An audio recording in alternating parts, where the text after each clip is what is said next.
Welcome to the Uncivil Mentality Podcast. I'm Erik Vidal. And I'm Reilly Kilbride. Let's go. Let's go. So, Reilly, Reilly. What's up, bro? Ray, what's going on, brother? How are you? Chilling, man. Chilling. Excited. Yeah, I'm super excited too. So, we usually like to start this with like a brief intro, like tell us who you are, what you do, where you're from, anything we might need to know about you. Okay. Yeah. So, my name is Raymond Irizarry. I am the owner operator of Body Routers Fitness here in Miami Gardens, Florida, and I've owned the business now since August of 2020.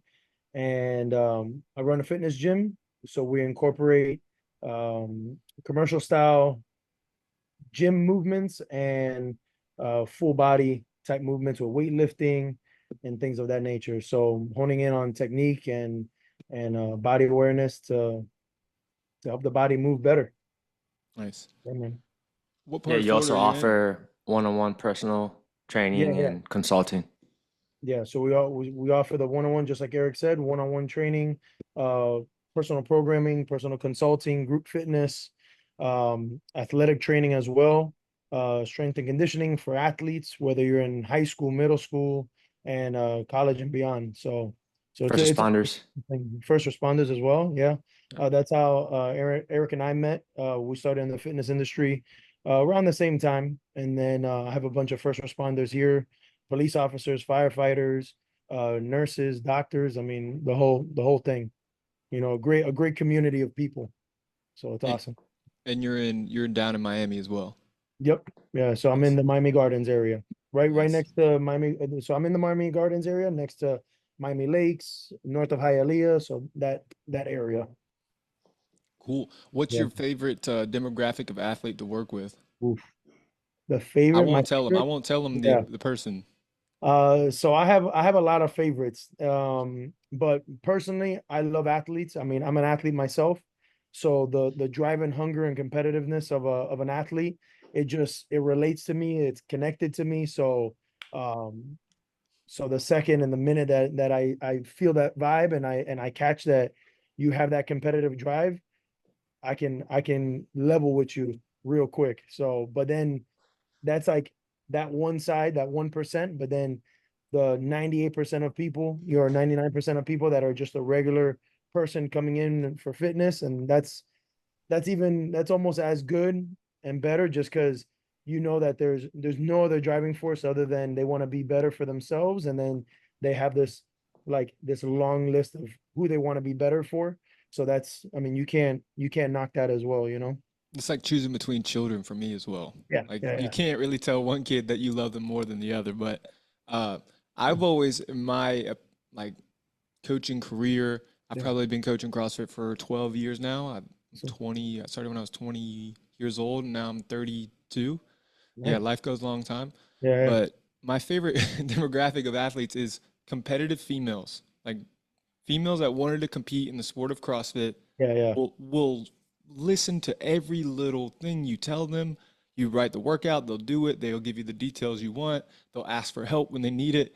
I'm Yeah. sorry, but a competitive female athlete is the easiest to coach Yeah. and the most rewarding too because they always do the work and they always want to listen. Yeah. Yeah. And I'll just be transparent there.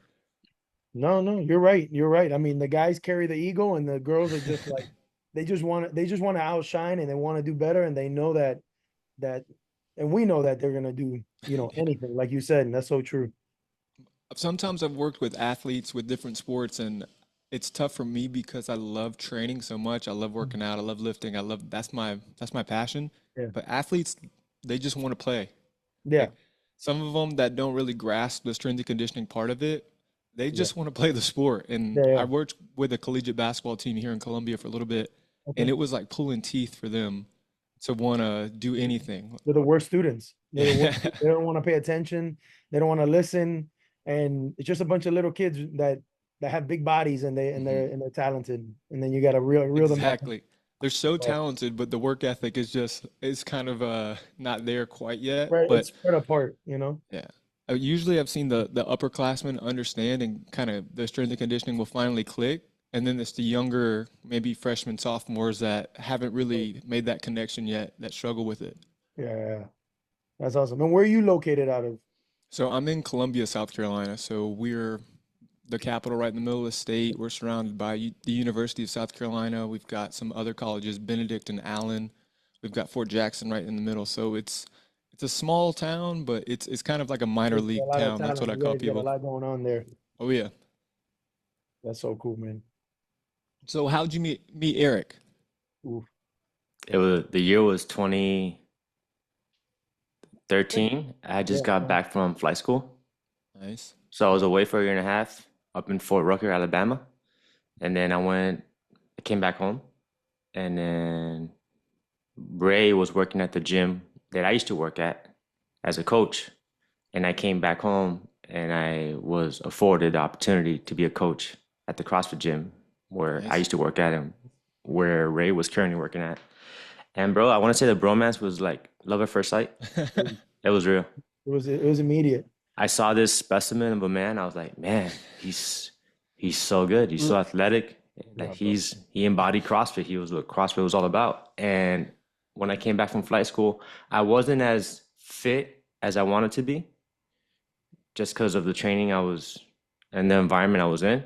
So I really was hungry and eager and determined to get back to where I was, or to be even better than I was before. And Ray was working there at that Yeah. CrossFit gym. Is that how it went? Or I'm just Yeah. like formulating like It's a ideas in my one-sided mind. love affair. Yeah. That's right online, man. Yeah, no, that's online. Yeah, because it was a nice group of us that when Erik and I first met, there was a group of people working out, and you have people that want to be athletes and people that want to and have that want to have the hunger, but then you quickly realize who has it and who doesn't, and then you just naturally gravitate to them. And that was Erik, and it was a group of us, but whatever it was, Erik and I gravitated to each other, and it was I guess amongst you know athletes. I mean, we're all athletes here, so you kind of challenge each other in a way indirectly, and then you kind of see what you're made of. And there's certain people that you know those people always be your competitor and you'll never be friends with them, or you match and you respect it, and then you just ride alongside each other. And then that's how I felt it always was, where if I was down for whatever reason, Erik was always there, and like not even asking. He just knew where he needed to fill in when I needed him, and then I did it for him. And through the years, it's always been that way. So and Erik, as becoming a closer brother to me, you know, it's gone beyond the gym, and Erik has always been there for me on life situations. And I've tried to be there for him. And so we've just filled those gaps whenever we needed help. And Yeah, so definitely. Yeah. yeah, so You feel it's you been filled the great. void when I needed you at one point in my life, and you were there for me. I'll Yeah. say we were competitors at one point. We were opponents. Oh, yeah. We were adversaries. We weren't enemies. We were like frenemies. Yeah. Those are the Frenemies. best ones. Those are get the But best out of you. That's what I'm saying. I love Yeah. that dynamic of a friendship that we're kind of competing, but you're going to get the best out of me. And you Yeah. know that I can't reach the next level without you. You need me and I need you. I love that shit. That's my favorite friendship. I That's gotta what say that it on really was. paper, Ray's stronger than me. Ray's faster than me. On paper, he's better than me. But bro, every time we competed, every single competition, we went up against each other twice. Yeah. Summer Crush, 2013. It was Summer Waterpalooza. Crush 3 games, Yep. and then it was Wadapalooza 3 in Yeah. January 2014. Yep. And our team beat their team. And mind you, on paper they're stacked. On Yeah. paper, we're the Lakers, we're the stacked, but these guys had heart, and I would tell my teammates each time that we would compete against, I'm like, and hey, bro, watch this team. This You guys are all dogs motherfucker. out here, and then oh no, we got it. I'm like, y'all, you guys are messing up, and these guys would always, but that's the respect you gotta give them their due, because it wasn't like nobody gave it to them, and these guys They earned it. And the thing is that I knew because I was working out alongside these guys and looking across from them, and I'm like, this guy Erik, bro, who is this? One, he just came back from flight school, cool, but this guy doesn't stop. And yeah, so Erik probably wasn't the strongest, and he had his strengths and weaknesses, but the work ethic and like The that dog in him. He that got the never dog in him. stopped. No, it's more than a dog, bro. It was way more. It was way more. I got And so more than a dog. you can't knock it. And it wasn't like you knew who you were going up against, you know? And then his teammates just fed off of that. So I was like, oh my gosh. I'm like, you guys, you can't sleep on these guys. And they would always come out. So it was good. It was always great competition, you know? So speaking of fun. Wadapalooza, that's for the CrossFit community, that's like the royal, like that's a great competition. People come around the world now for Wadapalooza. And you guys are talking about Wadapalooza 3? Yeah. Like that's So crazy. You started now from it's humble something beginnings, huh? crazy. Yeah, man. So Wadapalooza 3 was the last year that the super teams were introduced. Yes. It was the last year that the elite category, because after that, the elite categories were introduced. So it was the year before that, right? Right. Because after Wadapalooza 3, that's when, the Rich Fronings and Well, the validity of the Yeah. competition and like the level yeah, of people that were there, rose. it was then known that like, oh, this is the competition that everybody needs to be a part of. And that's when those super teams and the superstar athletes from around the world started coming through. We were the local guys that were, No, setting the but tone. but hold on though. Team Progenics was out there at You're right. Wadapalooza Yeah, 3. yeah, So yeah. Alex Smith was out there. Yeah. We had Team PR Raps, and you're talking Yeah. about Yeah. Oh, CrossFit Games Fitness, right? athletes Core Fitness. Yeah. and Hustle Hard. Also hard. Yeah. So But these were the local top legends, 3 bro, teams. local. Yeah, these were the top 3 teams going into the competition, and us You were in the gym, Yeah. homebred, like coaches, Yeah. 3 coaches just got together and like, hey man, I think we could go out there and do some work. Yeah. My man, we went out there and we did work, and we were like amongst these people, like these teams, and we're looking around and like, okay, we're currently in 3rd. We moved up to 2nd. So Team Progenics is behind us. Hustle Hard is in front of us. PR Raps is like 2 spots down, and we're like there in the mix, like, and they're like, who the f are these guys? These guys, we weren't sponsored. We didn't have any big name sponsorships. We didn't have a title. We were Team Uncivilized back then. Yeah. That's where the whole uncivil mentality Started back then, bro. inception, right? Yeah. It's like we didn't give a f who you were, where you came from, who you are. Like you have to do work, and we're here to do work. And it was pretty impressive, man, to see us go up against these dogs. And I was like, we held our own, and that's the mentality, man. Yo, you gotta fight for it. Because But we're here to Miami fight. it's been a hot ground for the CrossFit game space. I mean, you've had Noah, you've had Guido, there's tons of teams that have come down from there. Like, I think even now, is Noah on a team from Peak 360? Is that, He is. I think they're going to the With games. Tola. Yep. Correct. They are going to the games. So Miami has been like, I would say, I would put them in the top 5 like CrossFit cities of all time. Like they've always had talent coming from there from the get-go. Yeah. Yeah, The it was thing- just a hot spot of people competing and people, People that love to be exercising and- naked. That's Miami. People love to wear no Maybe, clothes maybe. down there, and they Maybe. gotta look good, so they gotta work out. Yeah. I mean, California too. I mean, those spots. SoCal. Mm. Yeah. SoCal. The thing That's down probably here is number 1. there's so many distractions.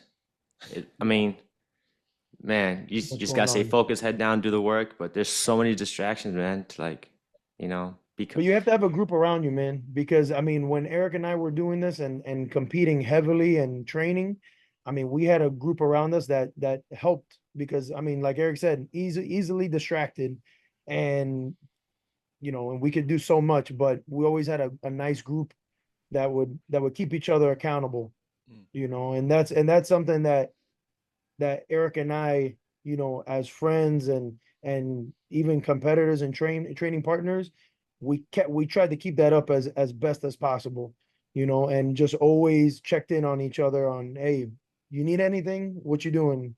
You're good. What do you need? So it's always that, so that was always a plus to have somebody and to have people around that were like that, I think every year I always try to do like an audit of my friend group, like an inventory of like who's in my circle, like who's around me, are they pushing me towards something that I want to be, Yep. or are they stagnant? Are they going through a season of life where they can't, necessarily put, everything they want into something that we're both trying to get, or, make sure your circle is almost pushing you to Yeah. an uncomfortable zone, because Mm. that's where the growth happens, that's where the good stuff happens, is when that friend group is like making you or pushing you towards something Yeah. new. Yeah. And I think that is huge, and also goes into whoever you keep around you, not even friends, but even your spouse, certain family members really, but like your spouse is the one that's with you all the time. That's the one that you talk to every day. And so you have to find somebody, or you would like to find somebody that does push that out of you and pushes you to do that. And I think that that's also communication and telling your person, hey, I need you on this. I'm slacking here and I need somebody to keep me accountable. And again, friends, like you said, they're gonna be the ones that you talk to, and Mm. kind of open up to. So that's huge. So at one point you pivoted and now you are the owner of your own business. Yes. Cool. So tell us a little bit about that and what made you decide or have the confidence in yourself to say, "Hey, I can do this without another business." Man, long the story behind that goes back to like 2014. So the way that I got into even meeting Erik, because Erik knew my brother. I have an older brother named Mike, and Erik and Mike were not Coaches. so much friends, but coaches together, Yeah, right? co-workers, coaches. Co-workers. And then so that's how I got even to the gym that Erik was at. Um, but my brother was the one that really inspired me to really open up something along the lines of what Body Routers is today. So we got the LLC and opened up the business in 2000, and the latter half of 2013, 2014. And so we always had the idea, never did anything with it. Years go by. I always wanted to open up spots. And through the years, tried and tried and tried, and doors would always close. Slam shut sometimes, and it was terrible. It would hurt the heart. But finally, when we got into 2018, I left Miami to go to West Palm Beach and worked at a gym in West Palm Beach. I was there for a year, came back home, and the learnings and the things that the values that I learned while I was up there now help me open up this gym and kind of push me to be where I'm at. And I thought even before then that I knew what to do with a gym and I knew how to run a gym, but that one year was pivotal. And it was the reason that Body Riders Gym opened. And then so 2019, I got my keys to the gym. I was like, let's go. I had my people around me. Erik was one of them. My wife now, Karina, was another one that was behind me, my family. And then the start of 2020 was COVID, and that was But that's a a hell of a kick in time the to start a nuts. business, Yeah, man, brother. that was a kick in the nuts to everybody. Yeah. Sorry, whatever. And but yeah, man, no, the family, Karina, Erik, uh, select people, because you really see who's gonna be there to support you when these things happen, and you weed out all the negative stuff and all the negative people and the people that really are not going to be there. And then we opened in August of 2020 after COVID, followed all the rules and did everything we needed to do, and 4 years later we're here. It's Absolutely, So man. amazing. it's Yeah, big well, time, talk man. about your background in martial arts and your Yeah. pops owning a martial arts Yeah. studio So and witnessing that, going through that as a child, and your discipline in martial arts and yeah. So then the background and the foundation, like everything that helped my brother and I, my sister, it really being obviously my another pivotal person in all of this. Um, my dad, so the martial arts, he started when he was 6 years old, opened up his first karate school when he was 17. And so from then till I was a freshman in college, he ran multiple martial arts schools here in Miami. And so witnessing the dynamic of having a family and running a business in multiple schools really helped, lay down what I wanted to do, what I wanted to be a part of, and who I wanted to be, really.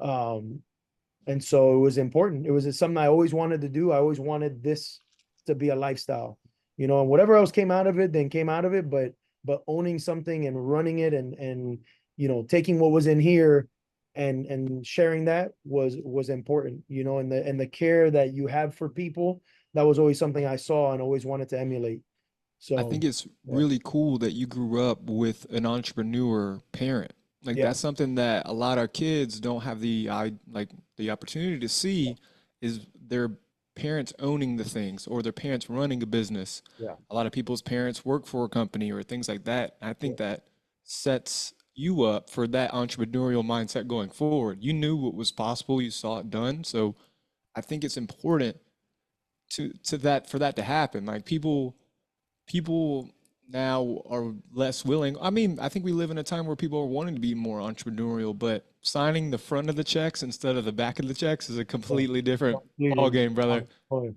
different responsibility. It hits different when you sign the check, when you receive it. Yeah. Every decision that you make is important, and you think about it three times and then you think about it a fourth time, and so that's super huge, and having, you know like I go back to saying the support system is giant, seeing what's needed, not just the front person, but having the people behind the scenes support you. So my mother was, my father's support system, and she was the one that would really run the back office duties and stuff like that, because everybody's got to play their role.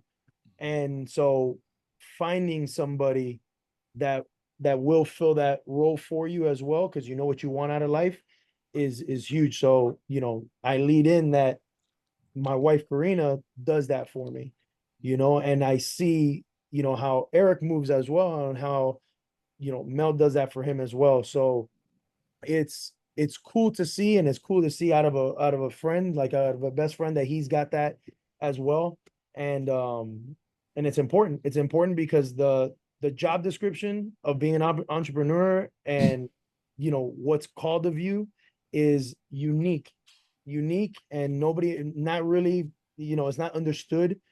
And having somebody that does understand that is, I mean, a blessing, because you can have the total opposite person that doesn't understand, will complain and makes things 10 times harder. But to have somebody that does support and understands fully is amazing, and They makes say things so much easier. behind every strong man is a stronger woman. I think that's got to be the Yeah, truth, brother. that's the shirt right there. Yeah. Well, Reilly Um, has something similar or yeah. the same exact thing with Megan. Megan Yeah, and my Reilly, wife Megan they is the run real, Carolina yeah. CrossFit. Yeah, so we're about to hit our 1 year mark at August as business owners, so that's coming up. I'm super excited. But to Congrats, me, man.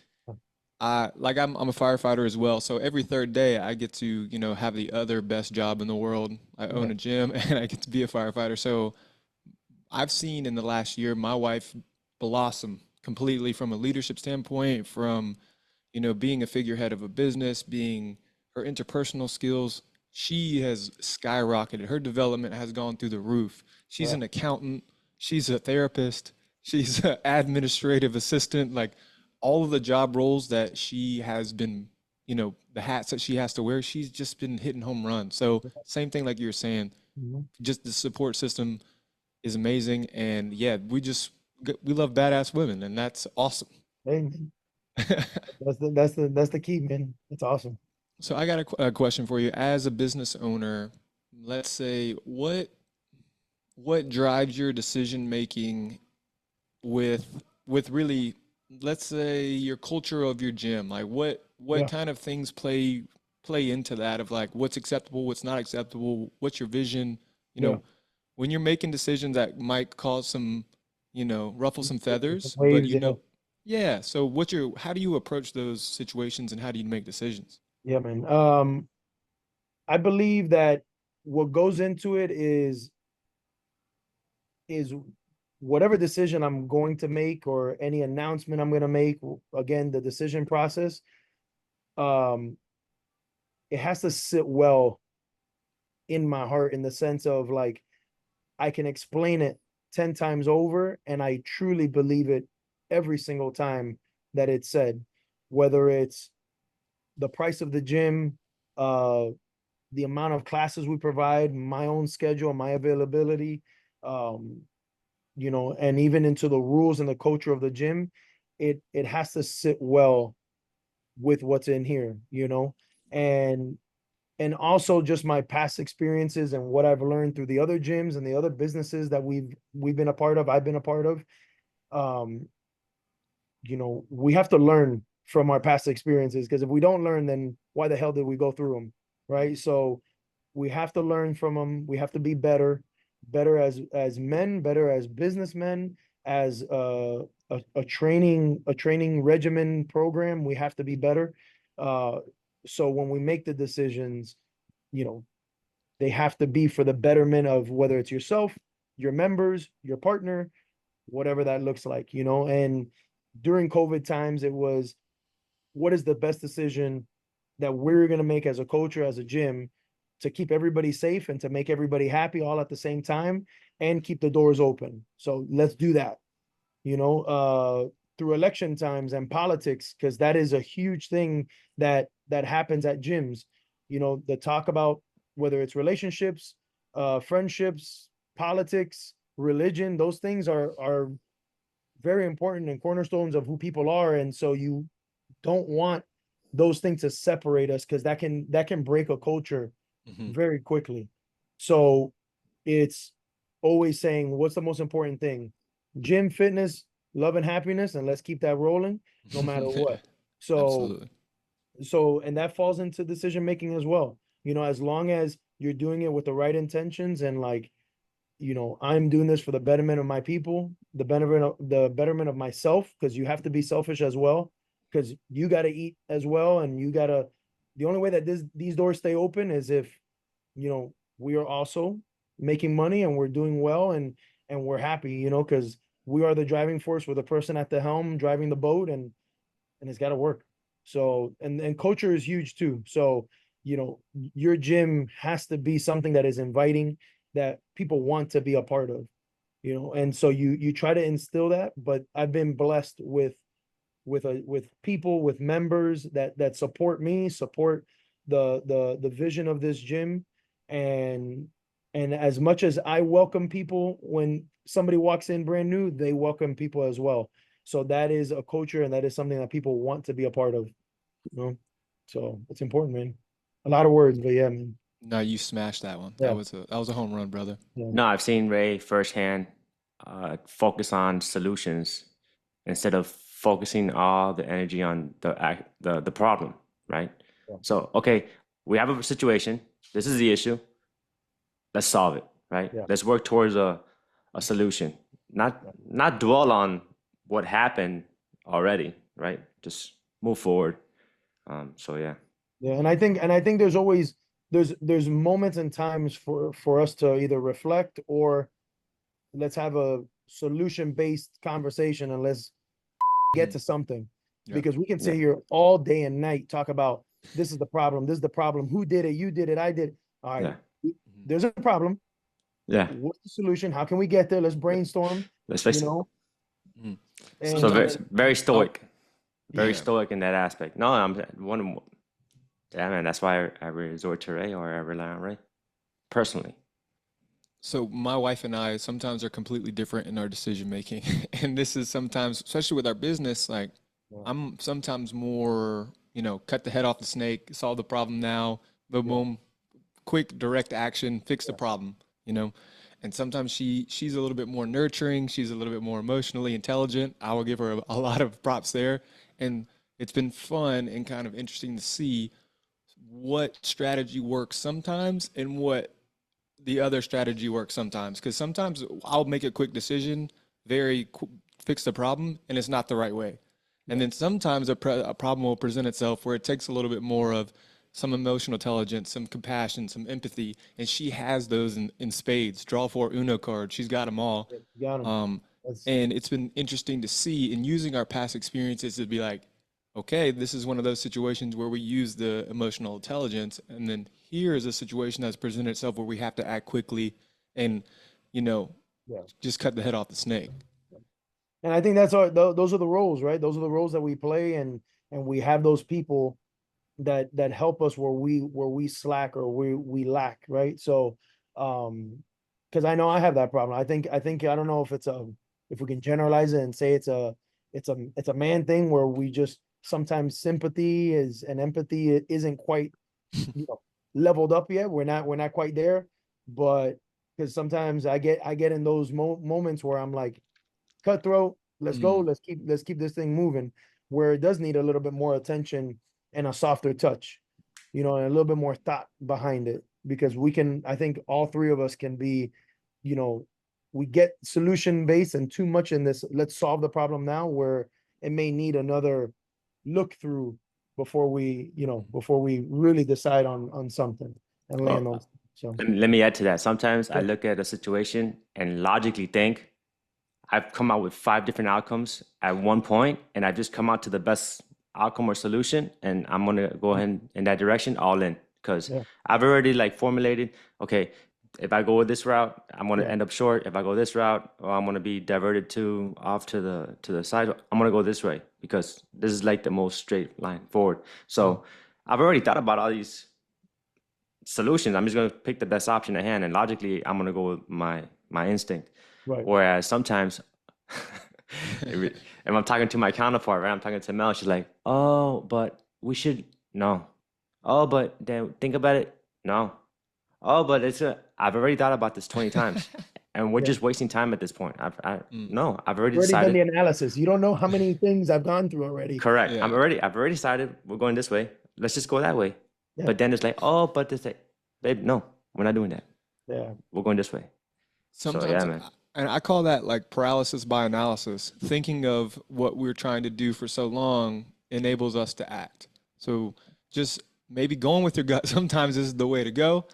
But I've been wrong. I've been wrong more in my life than I've probably Right. been right. So maybe sometimes we just need to listen. That's Sure, another but goal for us. on that caveat, if I'm gonna be wrong, I want to be wrong. I don't want to be wrong because someone else told me Woof. some wrong advice or some wrong Mm. option, and now I did it that way, and now I'm like, damn it, this is exactly why I don't do it the way other people tell me to do it because I want to do it this way, and it's my fault totally. I don't want to put the blame on someone else for my actions. You know what I'm saying? I yeah. want to be 100% wrong, or I want to be 100% right. You're right. You want to die on that sword, brother, don't you?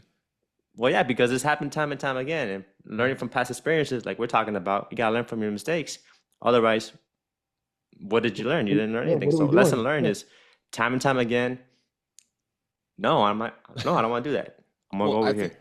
a skill that I've learned is be careful who you ask advice from. Like having persons in your life, people that in your life that you trust them fully, like a great friend or a great mentor.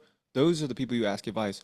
Don't ask advice from random people that you don't really care what their perspective is. Like I've got no time to hear that. So yeah, being very careful who you ask for advice, especially as an adult, especially as a business owner, you got to be very careful who you ask advice yeah, from. yeah. And who you receive advice from as well, because everybody, and now Riley, you're getting into it. I mean, everybody will give you advice. You think what I think you should do? You should do 10 classes a day. You're Yeah. like, damn, bro, what about my life? What about my back? What about my wife? I gotta go home. I gotta eat. Oh, your last class should be at 10 o'clock because I get off at 10. Well, that's you, homie. Like, Yeah. figure out another schedule for you, or figure out how you're gonna get to the gym. So you guys got to be super careful on who you're listening to as well, and what advice you're listening to. And just make sure that if you are receiving advice, if you are accepting advice, make sure it falls along the lines of what your vision is. And if it falls along with your character traits and with your gym, your business, because I mean, I've made decisions, I've tried my hardest to make decisions that will benefit everybody included, the business involved. And so like the gym, Body Routers Fitness, we've been a part of the last 3 years, the American Lung Association, they have the Fight for Air climb, and they do it at the first year we were a part of them. We did it at the Dolphin Stadium, and then we did 2 years at the Marlin Stadium, and it was it was amazing. It was amazing being a part of that organization. People dealing with lung disease and hard of breathing, and then being able to see Erik at these events and the firefighters there, and so many friends that I have that are firefighters. Those philosophies and those traits fall right in line, and you want to be a part of those things, because there's so many things that are out there and so many people that are out there that have different end goals, different agendas, and you try to stay away from those things, because they're not going to edify you, they're not going to bring you up, and they're not going to be positive to your end goal. And you have to be cutthroat like that, because if not, then your energy is spent on bullshit, and is spent on bullshit people, and you can't do that. You don't have enough time to do that. You don't have enough resources to do that. So, that's huge. That's important. Energy spent. I'm willing to listen and be open-minded, but I'm not willing to sacrifice the vision. Yeah. The vision is non-negotiable. Why I want to do anything is not going to be dictated by others' opinions. So I'm willing to listen, and I'm willing to try to find some middle ground, but my vision is not compromisable. Like, not going to happen. And I've had that argument, and I could say this, I've had that argument with my wife before. And I haven't, Erik knows it, because Erik has been there with me, for me, through a lot, through everything almost. And I'm very headstrong in my vision and things that I want to see come out of the business, out of my life. I mean, we've gone through some conversations talking about, what the end goal needs to look like and what I would like for it to look like. And it changes. It really does, because now year 4, it's definitely not derailed, but it's changed, and I always call it's matured. There has to be a maturation process that you have to go through, because we can't stay stagnant, and I can definitely go on the record and say that my problem, right, and I'll say this, my problem with the CrossFit world is that the CrossFit world has stayed stagnant. And we've stayed, and this is my opinion, and I don't, again, it's my Ray's opinion, is the CrossFit industry and the CrossFit world has stayed stagnant. We're doing the same things. The coaches are doing the same things. And that's not everybody. Again, that's not on you, Reilly. But from what I've seen, the majority is that. And I think that the CrossFit industry, and I think CrossFit coaches themselves, can do better, right? And we can learn more and be better for our people. And that's why I wanted to do Body Routers Gym, and I wanted to do Body Routers, so that we can be better, we can be more. And that's a reason why I didn't want to affiliate with CrossFit, because I wanted to do my own thing. And I think that's totally fine for a person to do. It happens in the martial arts industry, where you have your foundation, you have the things that you've learned, and now you've seen and experienced things, and now you can be better and be more in your own mind. And this is the philosophy that I want to follow and teach people, and people jump on board or they don't, and you can't be mad at it. You can't be, a sore loser if somebody says, no, I don't want to do that. Okay, cool, that's fine. So I think now as Body Routers Fitness, it's, we're here for longevity, and we're here to make sure that people are working out, whether it's every day, but they're definitely working out now and for the rest of their lives. And whether it's exercise at Body Routers Gym or it's exercise somewhere else, we're here to help people grow in that aspect, because we all know, the three of us know, that exercise and fitness is going to help you live longer. There's no way around it. Exercise, fitness, and what happens is that you want to eat well, so your diet and what you consume helps the engine keep running for a long period of time. And we always, and this was something that I learned when I was in West Palm Beach, that the person named Jack LaLanne. It's an old, it's a person from back in the day that he kept working out, challenging himself, um, doing long swims, doing marathons, and he stayed doing fitness until his 70s and 80s. And so, we can strive to be that, to working out into those times. And I know I talked for a long time, but that's No, it's something Nah, okay. man, heavy, nah, no, something no. heavy on my heart, man. You For good? me, No, when it comes to the CrossFit methodology, yeah, it's a good it's a good pillar, but it shouldn't it be the really is. only pillar. It shouldn't be your only intake of information. It shouldn't be Agreed. your, 1000% Yeah. doctrine, People I've seen these sorry, I'm gonna get myself into trouble, that's fine. But like CrossFit disciples that think CrossFit is the only way to go and this and that and measuring their almonds while they, hang out by themselves, being a nerd. Yeah. But but I need to as a coach, I need to seek other information as well. I need to look in to see how the Chinese weightlifting team is training. I need to look into, ultra marathon training as well. I Yeah. need to look into Marcus Philly's functional bodybuilding. I need to be taking in all types of information, not just one source. Yeah. And that's just a mindset, to be honest. I need to be evolving when things are going bad, and I need to be evolving when things are going good. So just having multiple sources of knowledge that you're bringing in and not just one sole information portal, Yeah.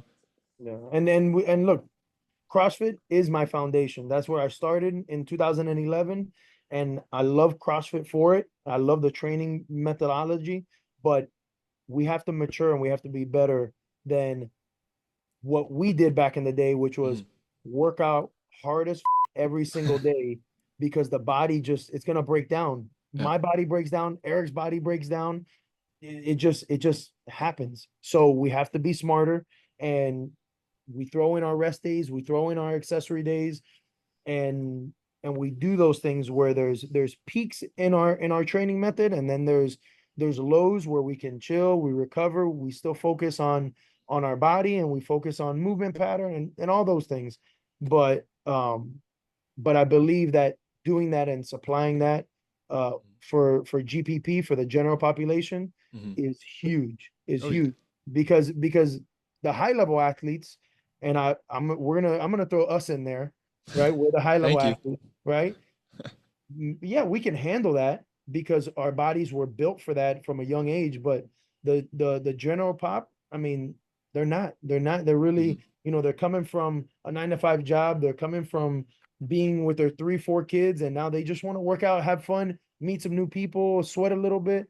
And so, but those things I and we did learn from the CrossFit world, and we're thankful for it, but we have to mature. We have to be better, as people, as brothers, as husbands, and as sons. We have to be better, you know. Like I'll second that. Super grateful. CrossFit will Yeah, always be my base level. It will yeah, always be the foundation.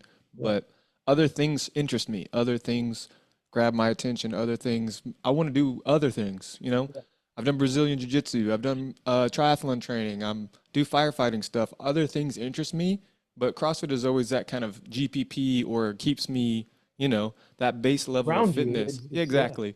I'm well rounded, so I can go do a triathlon or I can do a long distance swim, and that's usually the base. But yeah, now I've gotten to a point where I've done CrossFit for maybe almost 13, 14 years. I'm awesome. doing other sports, and Mm-hmm. if you go back and look the original documents is learn and play new sports. So even Greg didn't want you just to be a CrossFit 100% of the Right. time. He was encouraging you to try new things and get out and try the limits and use your fitness, not just be a CrossFit person in the gym for 6 hours a day. So, Even though it's fun, those days are awesome. I mean, I've done it. I've been Yeah, there, and I think you have to go through it to know that you went through it and be like, "Hey, man, that was a little bit too much." yeah, It's fun at being in the gym so much is that you see people going on their fitness journeys. They come in here and about a year or two into CrossFit, and they're like, "I'm going to the games. It's happening this year. This is my year." And I'm sitting 14 years, 13 years in, and being like, you should probably learn how to do a muscle up first. I yeah. think that's pretty good. Or, you Old should young probably be able to man, how snatch your much you body have to weight. learn. Yeah, it's a quick. It's always fun, and I facilitate that, and I love that. I love those attitudes, but you get those people. Yeah.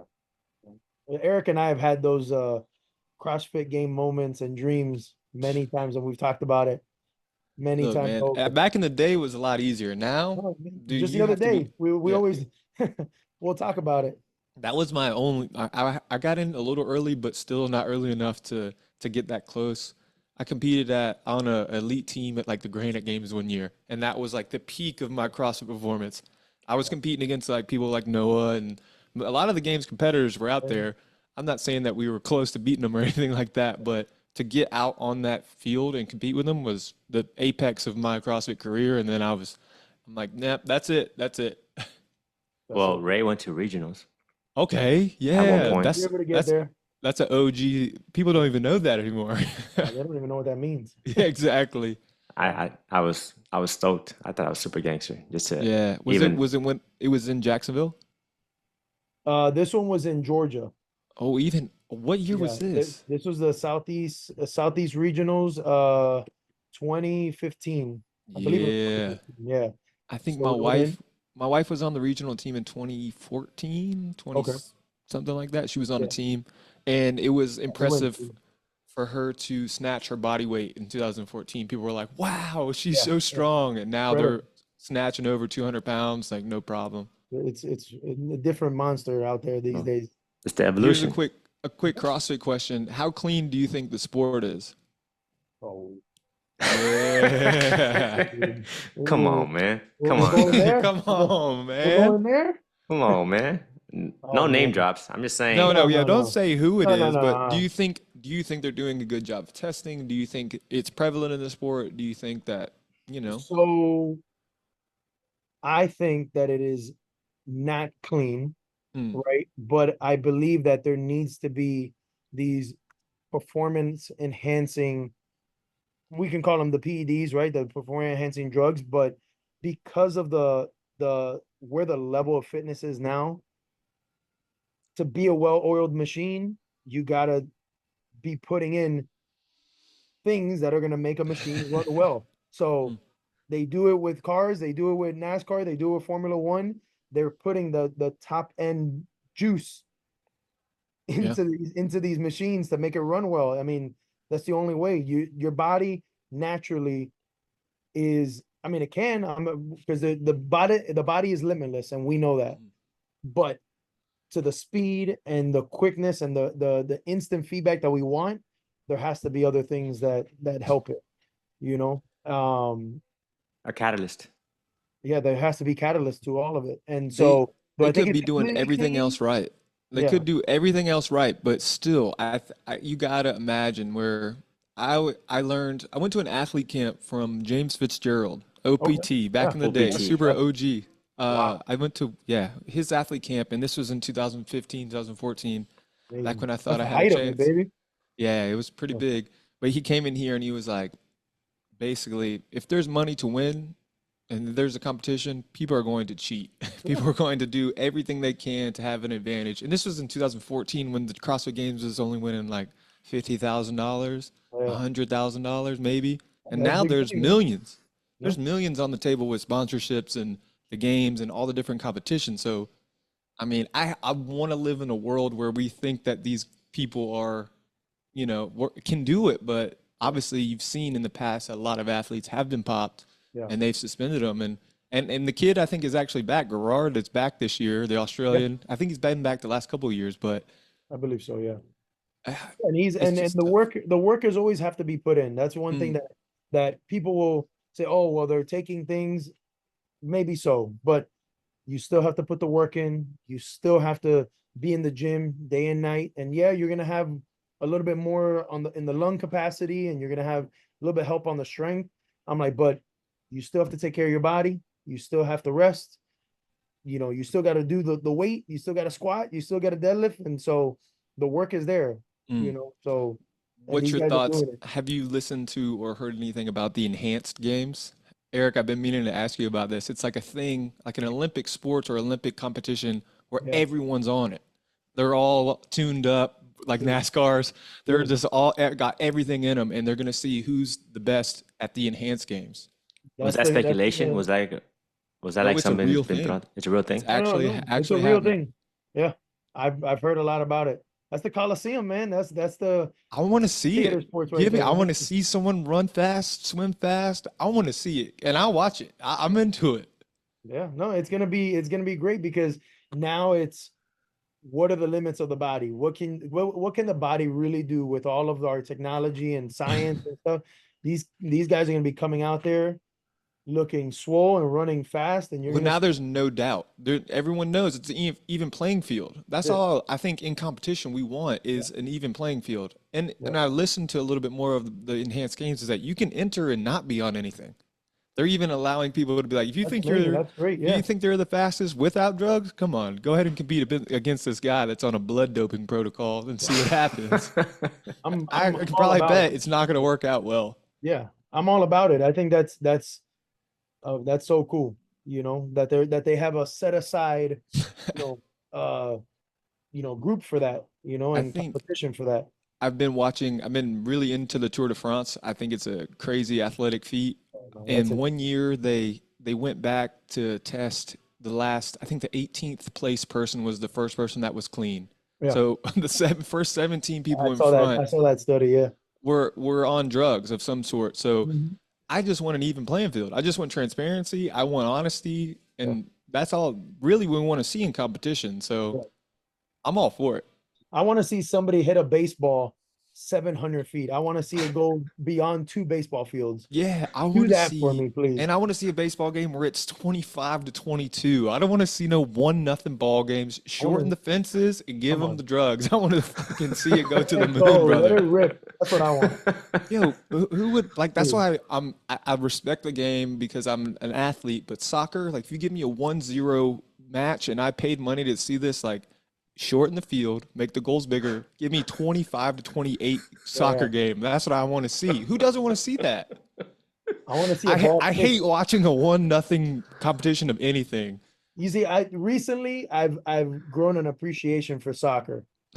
I really have.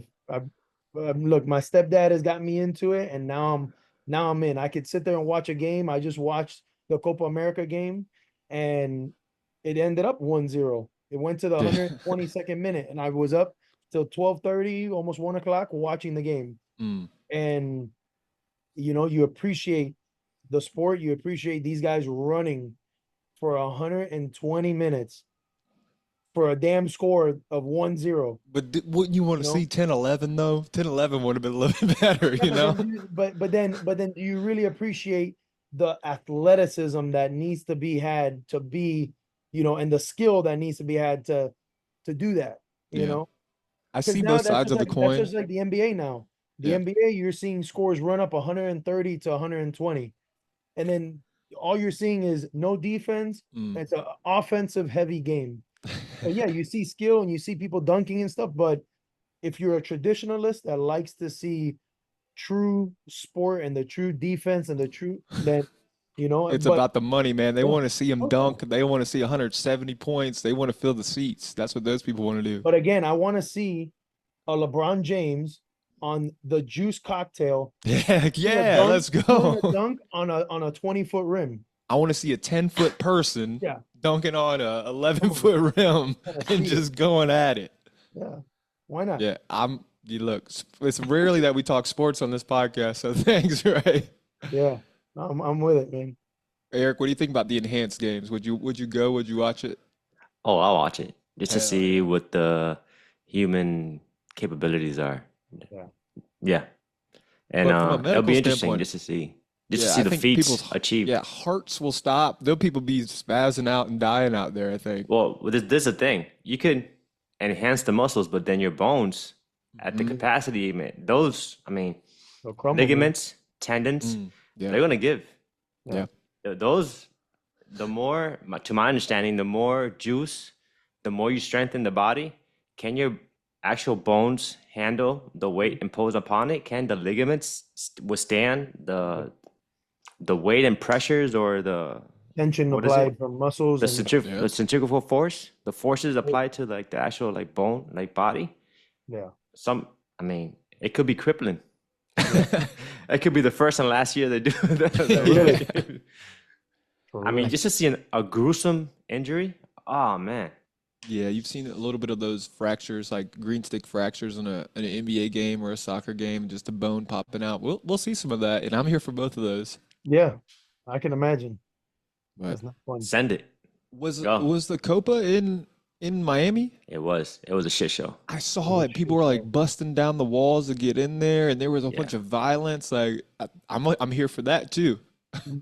It's wild, man. They weren't prepared for it, and to my knowledge is that they they had gotten about 500 police officers and security to kind of like man the gate, and I think it was upward into like the 10,000 uh people, Crowd. spectators Yeah. that were coming up to the gates and busting through. And we were talking about it here.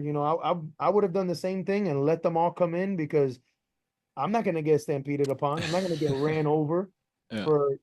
they don't pay me enough. Well, There's no way.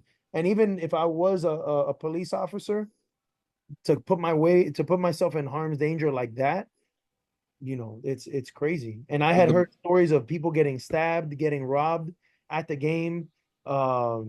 Just wild stuff. Wild well, the stuff. most passionate fans are soccer fans. Oh, And you got Colombia hands and you've down. got Argentina. Those are the most passionate fan bases like Yeah. in the world. I would put it on that. That And South they, American group yeah. is So I have friends that live in Chile and South America, and okay. I mean, they're not even, I mean, they're good. Chile's good, but they're But they're not that not. good. Yeah. But they love their team. Like the pride they have in their soccer team is amazing.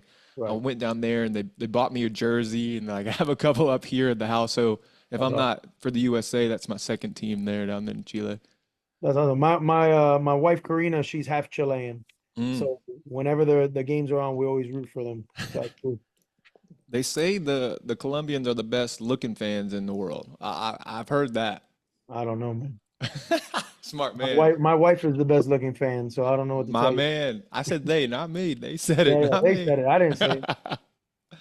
Yeah, man. You know what I've come to conclude that we have had to go off and venture to go see the world, to come back home and contribute something to like our community. Mm. You know, how good would we be if we never left home, if we never ventured off? Where would our experience be? You know, what type of person would we be? What type of man would I be if I wouldn't have gone off and, seen the world and Yep. brought back all those experiences with me and, all those cultural experience, you name it. Where would I be if I would have just stayed home and done nothing? Some people do that. Some people just love staying right where they are in their bubble their entire lives. I can't Okay, relate to that. all right, don't get me wrong. I'm not knocking on it. I'm just Mm. saying, Right. I wanted to do more. I wanted to see what was out there. I couldn't just stay in the pocket of my community and, not experience what I've been so grateful or was afforded to experience. You know what I'm saying? Yeah, the lessons you got were through the roof. And I think you got to do that. You got to get outside. You got to go see other places and see other countries and live it and experience it. Yeah, and if you're that type of person that wants to make a difference, then we know we need to do that. We need to get outside of. We always talk about our comfort zone. We got to get outside of our bubble, and if we do want to make a difference, to even, and again, our community could be 10 people. Our community can be 200, 500 people. But if we do want to be better for them, then we have to go outside. We have to go outside, experience some things, the difference, the good and bad, and then come back and share that, and try to make a difference now back home, you know. So we usually like to wrap this up with like a mantra or some like motivational words or something that's been helping you lately. Okay. Just yeah, hit us with something like that. Wow. So I guess the first one to give homage to body routers, right? And kind of like our motto that the gym lives by, and kind of what is our spearhead. The motto is make your life move you. And so that was something that always played in my head and always was repeated in my head, to make your life, whether it's influential, whether it's, it has to be emotional. This life has to be emotional. It has to be that, when you explain it to people and you explain the things that you've gone through, they got to be speechless. They got to be like, wow, you went through that. And so it's moving. And so that's what played in my head, which was make your life move you, make your life get up and go, have something to look forward to. And so that's always been, at the forefront of my head and what drives this gym and drives us. And then something that I've been living by recently is, and in my own self, is learning how to give grace to everybody and even myself. So it's this action and this emotion of like, you are giving me the best that you have, and I have to be okay with that. And I have a buddy of mine here at the gym that we've been discussing. It's that, again, giving grace and knowing what people's capacities are.